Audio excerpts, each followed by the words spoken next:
rationalization. Some people may attempt to explain undesirable behaviors with their own set of facts. This allows you to feel comfortable with the choice you made, even if you know, on another level, it's not right. For example, people who might be angry at coworkers for not completing work on time could be ignoring the fact that they're typically late too. So this one is a little bit of a... I really don't like this explanation that they give on here. I was going to say, can you clarify? Yeah, because that example that they gave sound more like a projection of their own insecurity of something that they're doing instead of recognizing that and taking accountability for their own actions. So, rationalization, okay? When we talk about logic in philosophy and things like that, rationalization, which is different than being rational, because rational means you're, of like calm and collected mind, right? Rationalization is almost the reverse of logical deduction. Okay, in deduction, you have evidence that you have evidence, and then from that evidence you deduct a conclusion, right? And again, this kind of goes back to what's going on today with everyone saying the science is settled and whatever. It's like, you don't understand. Even the scientific community is always debating the evidence and their conclusions. All of them are. All the time. They have committees that go and deliberate, but not every single one. And then people think if they disagree with those committees, all of a sudden they're bad scientists or don't know what they're talking about. They're hacks, they're kooks, they're whatever. No. That's not how that goes. That's not the scientific method at all. That's not how any of that works. Okay?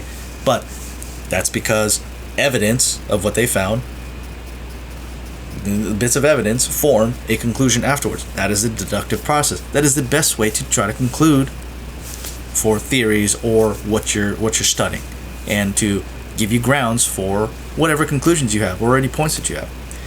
In rationalization, it's flipped. Okay, and you see this commonly everywhere. Okay, rationalization is you already have a conclusion, and then you go look for the evidence which backs up your conclusion. That's rationalization. It's not just your own set of facts. It's more now with the digital era and with the internet readily available with information. You good? Again, it's heavy subjects. I get it. With information, readily at our fingertips, people will find things. And here's the tough one. A lot of times they'll find opinion pieces and use those opinions as facts. That's a huge one. Right? We talked about that a lot. Oh yeah, instead of actually looking at the facts, yes. They're using the opinions as like, no, this is true because in this opinion piece, they said this. Yep. They said Coolsville sucks. Yeah. For any of those who've seen Scooby-Doo, what is Scooby-Doo? 2? I think so. Yeah. But yeah, explain it. What's that? Scooby-Doo 2. What the whole advent was that for? What was it? Fred was doing a news interview and she's asking him questions and they're recording him and he's catching on that they're kind of loaded questions, and so he goes, "You're trying to make it seem like Coolsville, like I think Coolsville sucks." And then they go back to the van and they're watching the newscast with Fred in it, and they cut the part with only him saying Coolsville sucks. And I think Coolsville sucks. Is yeah. You're trying to make us think. Yeah, I think Coolsville sucks, and that goes out to nationally. So all everybody else is seeing is, I think Coolsville sucks, instead of saying, oh, you're trying to make it seem like I think Coolsville sucks. Yeah. Well, just taking it out of context. Absolutely. And taking it out of context a lot of times goes towards rationalization. There was another incident where somebody had sent me this whole article on how milk is bad for you because look, and it was an opinion piece. That was the thing. And what gave it credence was they try to pull from studies that were actual studies, like even from the FDA. Thing is, though, like I said, if you haven't caught it, I'm a bit of a science geek, and I love looking at research. I love looking at data and seeing what that data is, and then maybe even coming up, like, is that conclusion a sound conclusion? And I can make my own judgments about that, because that's part of the scientific method. I love the scientific method. I love deducing problems and problem solving and stuff like that. Hey, there might be a plot hole. That is the whole purpose of the scientific method. Anyway, I digress. That whole thing, I went and to go look at it because it says the FDA, I remember this correctly, in that article, in this opinion piece, said, quote, the FDA says, quote, milk is bad for, or is, oh man, now I just lost it. I think it was, there's no. I think I read. This is milk has no nutritional value to the body. Okay, I actually went to that study and I read it. And there is only one part in that entire study, because you have to, if you're drinking the whole milk and stuff like that, you have to have magnesium and other stuff that are involved in it, which is why it's processed the way it does. So then the body can actually, benefit from it. But there is only one part in that FDA study that says milk has no nutritional value to the body. And that was in the premise of why they did the study in the first place. It says, we are looking to find out if milk has no nutritional value. And what's completely crazy, not crazy, again, no, don't mean that in like a, said the C word, not that C word, it's a different one, but it's like, is regardless of pointing that fact out, regardless of the fact that I actually went and read the study, the person who sent it to me still didn't believe it. Nope. I take this opinion piece over your facts. It used to be, and you've heard me say this before, it's hard to argue facts. What is it? Cognitive dissonance? Cognitive dissonance. When you're presented with a new fact, your brain, which has accepted other counterfacts, creates a form of dissonance in itself to where you cannot accept it, and therefore creates cognitive dissonance and usually results in a projection, a rationalization, or any other of these self-defense mechanisms to fire off. I'm telling you, this stuff happens all the time. Leave or I shall taunt you again. Yeah, but rationalization is a huge one. Again, you see this all the time. But look at this one, and then people are like, but that one's not credible. It's like, well, how do you know it's not credible? Well, and then they don't understand. Some people may be taking those opinions as facts versus, hey, this is a fact. And I remember exercises like that doing in class in grade school. They used to say, hey, pull out just the facts. Understand this is an opinion. I don't know if they did that in your generation or not. No, they, at least not that I can remember. It's really disheartening to hear. I think in high school they did a little bit more so. That's good though. It was like my econ teacher. Surprisingly, my econ teacher too. Yeah, just did more of that, but not anywhere else. It was always just everything was taken out of context. And it wasn't like, oh, do your own research. And I'm sure they pushed for it, but because we were at that point where it was like between using books and using Google, so it was just like whatever we find. And since we had the option to use Google, then it was more just us using that. User friendly, which was more like opinion pieces than anything. And it's interesting because they and again, I don't know if they taught this throughout your generation. They talk about primary sources versus secondary sources, or tertiary sources. I always love to go to the primary source. Show me where the fact is, where it lives. Where does that data live? I don't care about what anybody's opinion is about it. Show me where that fact lives. Look, the whole idea of if we don't lower carbon emissions by 2030, we're going to die, came from. There was an article posted about it where the scientist who actually posted that study had mentioned they didn't know if, and again, this was clarified in Michael Schellenberger's book, Apocalypse Never, how environmental alarmism hurts us all. Because he followed up with the guy who wrote it. and who did the study, and it was literally like he didn't know if the 4 degrees increase in temperature, if that would allow us to sustain enough food production to feed the world. And at that time, and again it's mentioned in his book too, he asked that guy, because it's been a few years now, because everyone's running off of that, had there been any studies at that time that proved, debunked, that we wouldn't be able to sustain food at those temperatures, because that's where it all spawned from. And even that scientist who posted that original article said, actually, there was. At the time there wasn't, but there was. And even with the 4 degree increase, food ran just fine.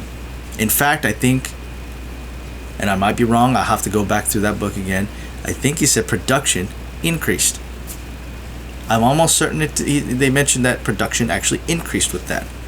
So, all this misinformation, and this is why I love primary sources. So again, I don't know if they taught you like back in your generation. They did, because it's been out for a little bit, but it was becoming more used in schools. So they were teaching us about like what sources were good sources, like .gov, .net, looking at all that stuff.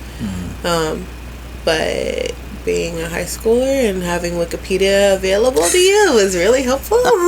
Yeah. But then we get doxed on that too. Yeah, I think I used Wikipedia in one of my former videos. To understand new media and what new media is. I was like, don't hit me on this, but it is technically correct, and so I used it. I was like, don't dock me because I know it's Wikipedia. But yeah. But you're right. It's so weird to see that rationalization. If you already have that, and that kind of ties into social proof. And what's funny is like I didn't learn about social proof from psychology stuff that I read. I learned about social proof through the screenwriting programs. I forget which book it was that we were going through, and it was social proof because we're talking Save about. the Cat? No. It was way after Save the Cat. I don't know if it was writing. It might have been writing character arcs. It might have been that one. But they talked about social proof. And what social proof is the sociological effect that if you say something often enough, it becomes fact. And it doesn't necessarily, and even if it counters actual facts, and that's why I use quotation, facts, right? It doesn't necessarily mean it is an actual fact. It just means that people believe it to be true. And I believe the way that they were trying to put it in terms of screenwriting is that's where urban legends kind of start. But more dangerously, there is a real world aspect where that is dangerous. You say something often enough. This person's horrible. This person's bad. This person's, just a piece of crap. You don't trust them. Don't trust them. Don't trust them. Don't trust them. Don't trust them. Just because more people say it, and then all of a sudden it becomes a fact, and now everybody rationalizes. They can take some stuff out of context. Look, he said this, they said that, that just proves that they're what I said, they're evil, they're this stuff. That's a dangerous ground. Honestly, that is one of the root causes for root targets of propaganda. Elicit an emotional response to provide an agenda towards something that may not actually be true, or maybe partial truths, right? Taking things out of context. Coolsville sucks. We do that all the time. Coolsville sucks. Yep, that's Coolsville sucks. And we see it everywhere, and it's rampant, especially on social media, right? And once it got to the point, I think a buddy of mine was pointing out, once they changed the laws for news, and I think Fox News was the first one to start pushing opinion in news, because there was this whole history of news was just supposed to report on news. The laws changed, and then in the 90s, Fox News came out and was like, "We're gonna give you our opinion about it," and it shook up all the media world. But the problem is, it's like it doesn't matter. That's why a lot of people don't like Fox now, as opposed to other media. I don't like a lot of mainstream media, regardless of who it is now, just because of where it's gone. Because it may have started back then with Fox News, because it might have been the first one, but it's propagated throughout a lot of the news stations, and it practically all of them. It's so hard to find a genuine news reporting fact. There's just the facts. That's it. And that's why a lot of independent media has come out, with people that are purely just looking for the facts. I'm just telling you what happened. I'm just telling you what this says. And like I said, those exercises of like, hey, what kind of language are they using? Is it an opinion? Identifying, is it a fact or is it an opinion? That used to be one of the exercises we did in high school. Tell me, is it a fact or an opinion? Or what facts can you pull from this opinion based off the wording? See, we've never done that. That would have been cool to have. See, and that's what I'm talking about. That, like, I don't know where that disconnect happened. When I started learning more about that was our debate class in college. In college? Okay. When I started learning, facts. Yeah.